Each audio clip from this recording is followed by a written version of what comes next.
me again. Okay, so during the regulations presentation, we touched on substances of concern.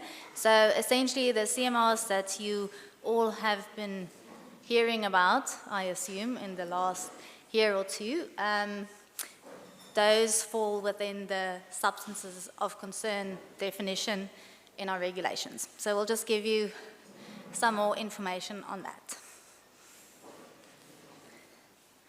Sorry, do you know the screen is not working? This one.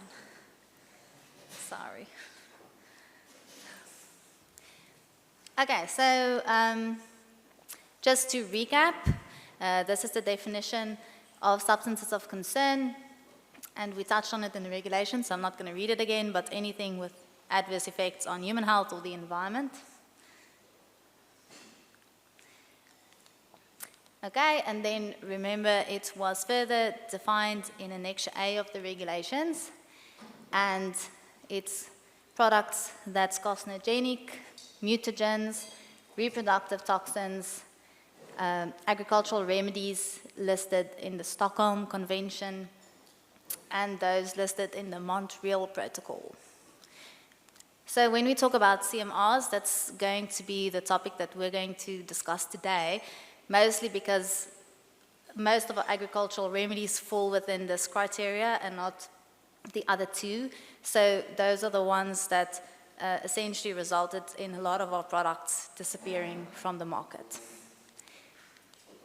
So the CMR that we are referring to is essentially just a hazard classification as carcinogenic, mutagenic, or a reproductive toxin. And you will see on labels that this health hazard pictogram is the pictogram that's used to show these hazards. It is important to note, however, that this pictogram can also be used for other chronic hazards, not just CMRs. So all CMRs will have this pictogram, but if it has this pictogram, it's not necessarily a CMR. Okay, so just to understand the basics of GHS that we'll also look at a bit later to understand what we are referring to. The GHS has hazard classes, and these are divided into physical hazards, health hazards, and environmental hazards. And under health hazards, you will see we have carcinogenicity, mutagenicity, and reproductive toxicity. So these are classes listed under the GHS. And then we look at hazard categories, and the categories essentially gives you an indication of the severity of the hazard under that hazard class. So if you look at category 1, that would be the most severe, with category 2 being less severe, and category 3 less severe than that. So in the GHS, you can see if you look at carcinogenicity as an example, you will see category 1 is known or presumed human carcinogens, and it's further divided into category 1A and 1B, and these are the ones that we are referring to. And it's the same for the mutagens and reproductive toxins. So it's just to give you an example. Category 1A is known to have carcinogenic potential for humans, and it's mostly based on human evidence. Category 1B is presumed to have carcinogenic potential for humans and is largely based on evidence from animals. So if we look at the label elements as mentioned, this one is for reproductive toxicity, but it's the same across the board. For 1A and 1B, you will have the health hazards pictogram, and if you look at the signal word, will be danger. Okay, this is just a recap in the regulations. What does the regulation say about substances of concern? The registrar cannot approve registrations of these remedies after 1 June. He cannot renew them. He can prioritize suitable alternatives, and all of these things come into play on 1 June 2024. Another recap. So besides being banned, you do have derogations that you can apply for when it fulfills the criteria that I mentioned in the previous presentation. So if it does fall within that criteria, you can apply for a derogation, and only for a specific product-specific uses that's essential and for a restricted time period, and this is dependent on doing a risk assessment, making it available for public comment, and approval by the registrar. Okay, so we get a lot of activists these days that's been following this development, and lots of questions about why we are allowing derogations, why it's not just a blanket ban. So essentially we're asking, is this in line with what's being done internationally, or where does this come from? So if we look at the EU regulations on the making available on the products and use of biocidal products, if you look at Article 5, which is exclusion criteria, subject to paragraph 2, the following active substances shall not be approved. And you can see A, B, and C list carcinogen, category 1A or 1B. B is mutagens, category 1A, 1B. And C is reproductive toxins, category 1A, 1B. So it's the same as what we have in our regulations. If we look at the text a bit further down, it says, without prejudice to Article 4.1, active substances referred to in paragraph 1, which is what I just showed, may be approved if it is shown that at least one of the following conditions is met. So there's a little bit of difference, I think only to the first one, but essentially it's exactly the same as we have in our regulations. So it says the risk to humans, animals, or the environment from exposure to the active substance in a biocidal product under realistic worst-case conditions of use is negligible. It is shown by evidence that the active substance is essential. Not approving the active substance would have a disproportionate negative impact on society. Looking further at the EU regulations, when deciding whether an active substance may be approved in accordance with the first subparagraph, the availability of suitable and sufficient alternative substances or technologies shall be key considerations. This is pretty similar to what we have in our regulations.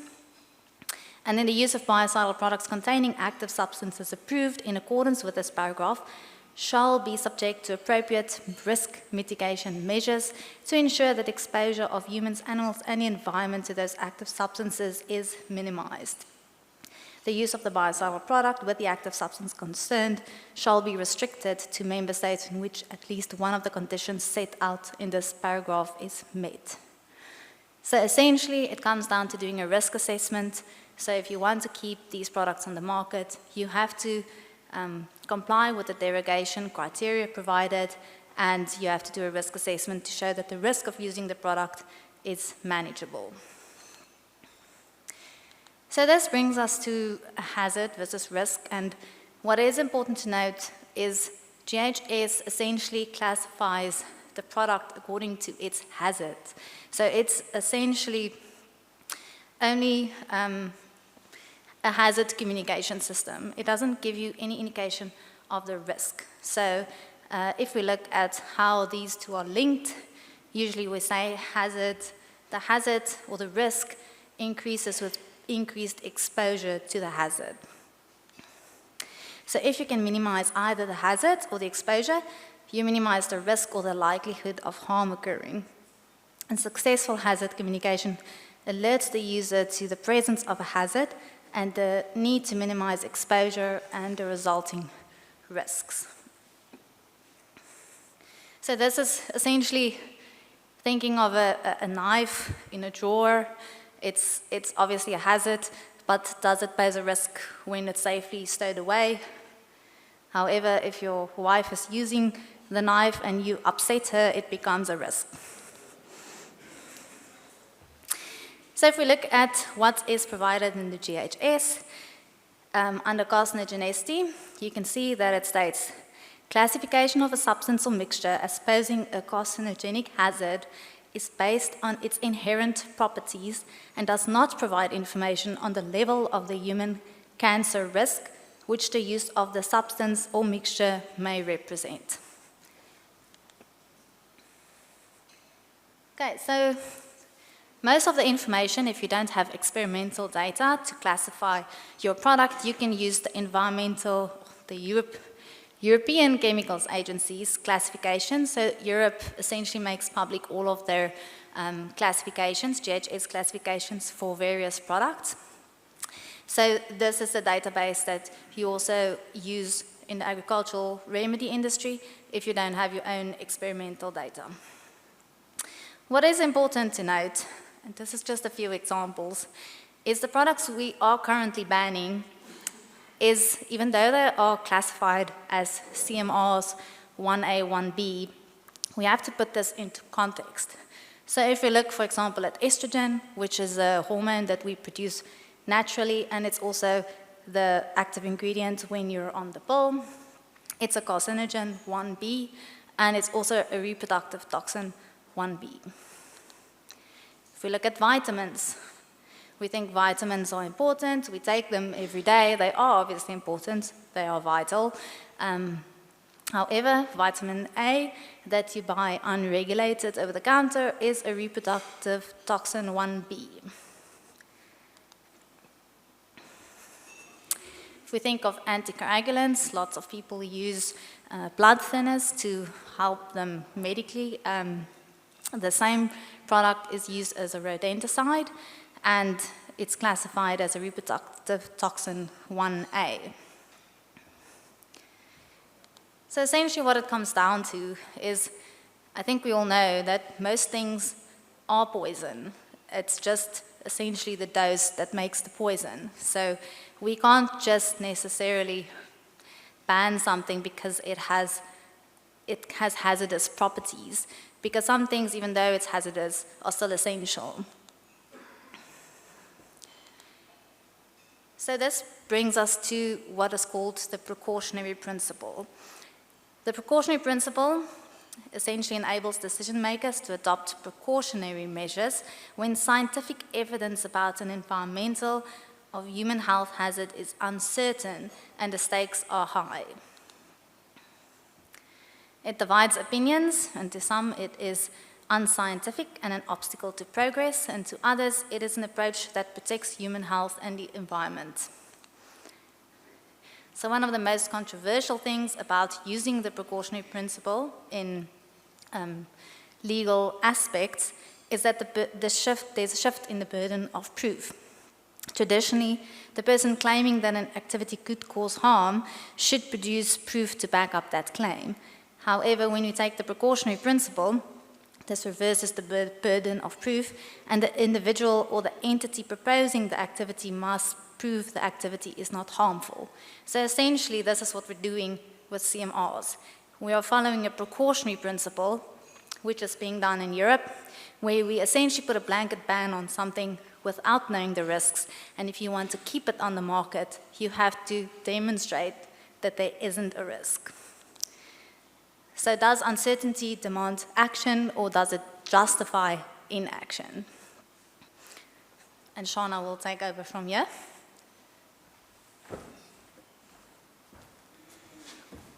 Thank you, Relian, and good morning, everybody. So I'm just going to take all the information that Relian has given us in the international context and put it to where we are now in South Africa with these substances of concern. So in 2022, the registrar published his intent to ban all products that were classified as a CMR 1A or 1B. At the time, registration holders were busy doing their GHS classification, so they were starting to get that information together to see which of the products would be implicated down the line. The CropLife South Africa CMR working group was then formed, where industry and grower associations could come together and discuss all the issues around it and how we would mitigate it going forward. Whereafter a final list of products that were implicated were then shared, as Relin mentioned just now, using the ECHA database. In October 2022, the grower associations then received a list of essential uses, received a list of all the products that were registered according to the CMR 1A, 1B, and which of those crops and pests would be impacted if these products were to fall off the market from there. They then identified all the essential uses to see which products would be detrimental to their production if they were taken off the market, and that list was then sent back to the registration holders to see if they could come up with any reasonable alternatives to replace some of those active ingredients that were going to fall away.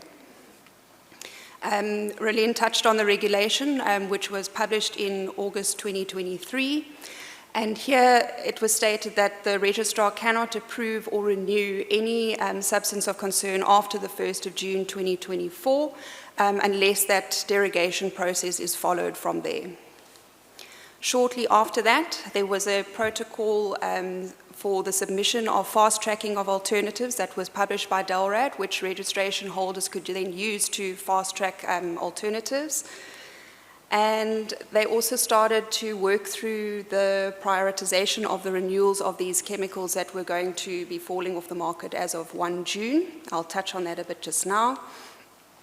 And then there was a guideline also published by DELRAD to show how the application for a derogation will work should registration holders want to proceed in that route.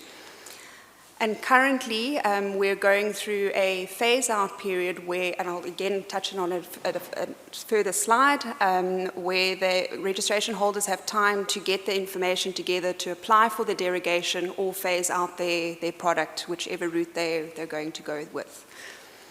So this was the list that was published by the department, containing all the agricultural remedies that would be impacted with the CMR 1A, 1B. And that was circulated in October 2023. There were some discrepancies on the list. There were 2 active ingredients which were included, but our registration holders didn't classify it as a CMR 1A, 1B. And there was also an omission of a rodenticide, which should have been on the list as well. So just to give a little bit of context on the renewal process, so every 3 years an agricultural remedy does need to be renewed with the department, but as the regulation stated, as of 1 June 2024, registration holders cannot renew any substance of concern going forward.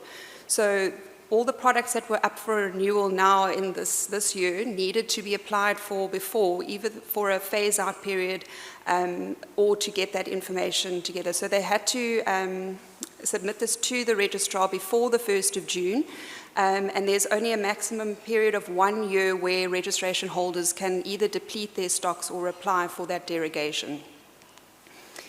So I'm just going to quickly touch on the derogation process and some of the requirements, but there is a guideline available for this which has been communicated to all registration holders. But what's important to note is that a derogation may or may not be approved at the discretion of the registrar, and it will also be for a limited time until the suitable alternative is put into place there. So firstly, the proposed use needs to comply with the derogation procedure, which is stipulated in the regulations. Thereafter, the registration holder needs to conduct a risk assessment. There have been working groups formed with different registration holders that would like to proceed with a derogation for their specific product, and they've been discussing ways on doing these risk assessments. Thereafter, this risk assessment needs to be published for public comment, so this can be in any newspapers, for example, where the public then has that opportunity to provide comments to the department. Shortly after that, the registration holder then needs to submit that risk assessment to the registrar for application of that derogation, and then the registrar may or may not approve that registrar going forward. So looking at the derogation process and what it is not, so it's not a blanket extension of uses for all impacted remedies. And it's also not a blanket extension for all previously registered users. So each registration holder needs to apply for a specific trade name and also for limited uses on that has been identified by the grower associations as being essential. So it's not the whole label that will stay in the market indefinitely either. So it's also not an open-ended authorization of the continued use of that impacted product. So the registrar may or may not grant a specific time period until that product can be used, until a suitable alternative is in place. And also, it's not a guarantee that the registrar will grant that derogation, provided on the information that is received. So looking at the remedies classified as a substance of concern, we have got 4 possible outcomes now going forward. The first is that the product will be discontinued. So this will be in cases where registration holders do not wish to apply for a derogation. But there is a phase-out period now for a year period up until the 1st of June 2025 if that registration holder has applied in that renewal process now earlier this year. Then we've got 2 other situations where sometimes the coformulant in the mixture of the product is registered or classified as a CMR 1A, 1B, and the registration holder can now try and find an alternative to that coformulant and change the formulation of the product. So if they can find a suitable alternative, that product can stay on the market, but if they don't, then the product will be discontinued. Alternatively, if the registration holder has information to back up the classification or reclassify the product not as a CMR 1A, 1B, then it can also continue to stay on the market from there. And then lastly is the derogation process, which we've touched on. Again, it's for a specific trade name for specific uses, and it's not indefinite that that product will remain on the market. So just going to leave some final thoughts here, that distributors and growers should contact registration holders to find out which products they are intending on keeping on the market, which they've applied for a derogation and which not, so you can plan accordingly. And growers should obviously be kept in the loop with these products so they can plan the responsible phase out of the products going forward. So if you've got any questions, please contact Rillian and myself on this. Thank you.